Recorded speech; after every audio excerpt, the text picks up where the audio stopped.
ಸ್ನೇಹಿತರೆ ನೋಡಿ ನಮಸ್ಕಾರ. ಇದು ಬಿಜಾಪುರದಿಂದ ಜಮಖಂಡಿಗೆ ಬರುವ KSRTC bus, Kalyana Karnataka bus ಇದು. ಇಲ್ಲಿ ಚೆಕಿಂಗರ್ ಬಂದಾರೆ ನೋಡಿ, ಇಬ್ಬರು ಚೆಕಿಂಗರ್ ಬಂದರೆ. ಇಬ್ಬರಿಗೂ ಕೂಡ ಸಮವಸ್ತ್ರ ಇಲ್ಲ, ಇಬ್ಬರಿಗೂ ಯೂನಿಫಾರ್ಮ್ ಇಲ್ಲ, ಸಮವಸ್ತ್ರ ಇಲ್ಲ, ID ಕಾರ್ಡ್ ಇಲ್ಲ. ID ಕಾರ್ಡು ಜೇಬಲ್ಲಿ ಇಟ್ಕೊಂಬಂದವ್ರೆ. ಇವರು ಎಂಥ ಐವಾನ್ಗಳು ಅಂದರೆ ನಿಜವಾಗ್ಲೂ ಡಿಪೋದಲ್ಲಿ ನಮ್ಮ ಕಂಡಕ್ಟರ್ಗಳಿಗೆ ಡ್ರೈವರ್ಗಳಿಗೆ ಎಷ್ಟು ಹಿಂಸೆ ಕೊಡ್ತಾರಂದರೆ, ಯೂನಿಫಾರ್ಮ್ ಹಾಕೊಂಡು ಹೋಗ್ಲಿಲ್ಲ ಅಂದರೆ ಬಸ್ ಕೊಡಲ್ಲ. ಆಮೇಲೆ ಏನಾರ ಒಂದು ರಜೆ ಬೇಕಂದರೆ ಅದಕ್ಕೆ ದುಡ್ಡು ಕೊಡಬೇಕು. ಇಲ್ಲ ಏನಾದ್ರು ಏನು ಹಿಂಸೆ ಕೊಡ್ತಾರೆ ನಮ್ಮ ಡ್ರೈವರ್ಗಳಿಗೆ. ಒಂದು ರಜೆ ಹಾಕಿದ್ರೆ 2 ರಜೆ ಹಾಕ್ತಾರೆ, 2 ರಜೆ ಹಾಕಿದ್ರೆ 4 ರಜೆ ಹಾಕ್ತಾರೆ. ಇಂಥ ಅಯೋಗ್ಯ ಆದರೂ ಡಿಪೋದಲ್ಲಿ ಇರಬೇಕಾದ್ರೆ ಇವರು ನೋಡಿ ಕೇಳಿದ ತಕ್ಷಣವೇ ನಿಮಗೆ ಯಾಕೆ ಯೂನಿಫಾರ್ಮ್ ಇಲ್ಲ, ನಿಮಗೆ ಯಾಕೆ ID ಕಾರ್ಡ್ ಇಲ್ಲ ಅಂತೇಳಿ ಕೇಳಿದರೆ ಅಲ್ಲಿರ್ತಕ್ಕಂಥ ಸಾರ್ವಜನಿಕರು ನೋಡಿ ಓಡೋಯ್ತಾರೆ, ಯಾರಿಗೆ ಕಾಣದಂಗೆ ಓಡೋಯ್ತಾರೆ. ನೋಡಿ ಹೆಂಗೆ ಈ ರೀತಿ. ಇವ್ರಿಗೆ ಒಂದು ಕಾನೂನಿದೆ, ಮತ್ತು ಡ್ರೈವರ್ಗೂ ಕಂಡಕ್ಟರ್ಗೆ ಒಂದು ಕಾನೂನು ಇದೆಯಾ? ಇವ್ರೇನು ಸ್ಪೆಷಲ್ಲ? ಚೆಕಿಂಗ್ ಮಾಡೋರು ಏನು ಮೇಲಿಂದ ಎಳೆ ಬಿದ್ದಾರಾ? ಇವ್ರೇನು ಸೀಮೆಗಿಲ್ದಿರಾರ? ಯಾಕೆ ಯೂನಿಫಾರ್ಮ್ ಹಾಕೊಂಬರ? ಸರ್ಕಾರ ಇವರಿಗೆ ಯೂನಿಫಾರ್ಮ್ ಕೊಡುತ್ತೆ, ಸಂಬಳ ಕೊಡುತ್ತೆ, ಎಲ್ಲ ಮಾಡುತ್ತೆ. ಏನು ಯೂನಿಫಾರ್ಮ್ ಮನೇಲಿ ಏನು ಪೂಜೆ ಮಾಡೋಕ್ಕಿಟ್ಟಾರ ಇವರು? ಏನು ಯೂನಿಫಾರ್ಮ್ಗಳಿಗೆ ಅಭಿಷೇಕ ಮಾಡ್ತಾವ್ರಾ? ಯಾಕೆ ಅವ್ರಿಗೊಂದು ಇವ್ರಿಗೊಂದು?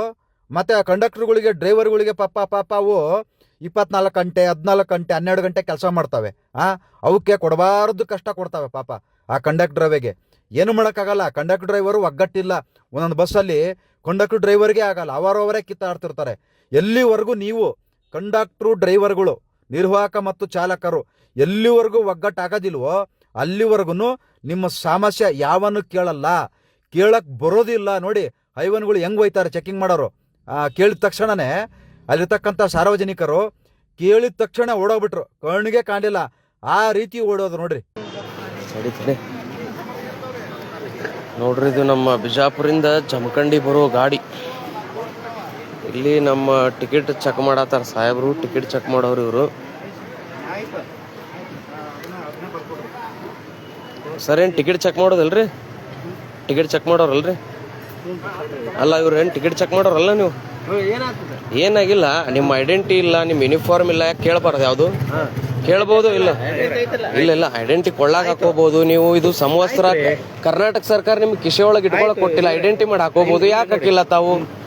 ತಾವು ಯಾಕೆ ಹಾಕಿಲ್ಲ? ತಾವು ಇಷ್ಟ ತರ ಎಲ್ಲ ರೂಲ್ಸ್ ಫಾಲೋ ಮಾಡ್ತೀರಿ, ಕೇಳ್ತೀರಿ ರೆಗ್ಯುಲೇಷನ್, ತಾವ್ ಯಾಕೆ ಹಾಕಿಲ್ಲ? ನಮ್ದು ಬಿಜಾಪುರ, ಕರ್ನಾಟಕ ರಾಷ್ಟ್ರ ಸಮಿತಿ ನಗರ ಘಟಕ ಯುವ ಘಟಕ ಅಧ್ಯಕ್ಷ ನಾನು. ಶಿವಾನಂದ್ ಕೋಳಿ ಅಂತ ಸೋಷಿಯಲ್ ವರ್ಕರ್. ಓಕೆ ನೋಡ್ರಿ, ಈ ತರ ಕರ್ನಾಟಕ ಸರ್ಕಾರ ವಿಜಯಪುರಿಂದ ಜಮಖಂಡಿ ಹೋಗೋದು, ಇವರು TC ಅಂತ ಹೆಂಗ್ ಓಡಾತಾರ, ಕೊಳ್ಳಾಗ ಐಡೆಂಟಿ ಇಲ್ಲ, ಆಮೇಲೆ ಇವರ ಸಮವಸ್ತ್ರ ಯಾವುದೂ ಇಲ್ಲ. ಈ ಜಮಖಂಡಿ ಡಿಪೋ ಮ್ಯಾನೇಜರ್ ಅವ್ರಿಗೆ ನಾಚಿಕೆ ಆಗಬೇಕಿದು. KSRTC ನಗರ ಸಾರಿಗೆ ಸಚಿವರಿಗೆ ಮತ್ತು ಇವರಿಗೆ ನಾಚಿಕೆ ಆಗಬೇಕು. ಇಲ್ಲಿ ಕಳ್ಳರಂಗ ಗಾಡಿ ಒಳಗೆ ಬರ್ತಾರೆ, ಎಲ್ಲಿ ಬೇಕಾದ್ರಲ್ಲಿ ಮಧ್ಯದಲ್ಲಿ ಗಾಡಿ ನಿಲ್ಲಿಸಿ ಇವಾಗ ಓಡಿ ಹೊಂಟಾರ. ಇಲ್ಲಿ ಕೇಳಕ್ಕೆ ಬಂದು ಪ್ರಶ್ನೆ ಮಾಡಿದ್ರೆ ಓಡಿ ಹೊಂಟಾರ ಅವರು. ಅವ್ರ ಸಮವಸ್ತ್ರನೂ ಇಲ್ಲ, ಯಾವುದೂ ಇಲ್ಲ. KSRTC ಜಮಖಂಡಿ ಏನು ಮ್ಯಾನೇಜರ್ ಅದಾರ, ನಾಚಿಕೆ ಆಗ್ಬೇಕು ಇವ್ರಿಗೆ. ಇಲ್ಲಿ ಕಳ್ಳರಂಗ್ ಕೇಳಕ್ ಹೋದ್ರೆ ಓಡಿ ಹೋದ್ರು ಅವರು ಇಬ್ರು ಅಧಿಕಾರಿಗಳಂತ ಓಡಿ ಹೋದ್ರು ನೋಡ್ರಿ. ಇಲ್ಲಿ ಓಡಿ ಹೋಗ್ಬಿಟ್ರು ಅವ್ರು. ಕೇಳಕ್ ಹೋಗಿ ನಾನು, ನೀನು ಯಾರಂತಂದ ಓಡಿ ಹೋಗ್ಬಿಟ್ಟ ನನಗೆ. ನೋಡಿ,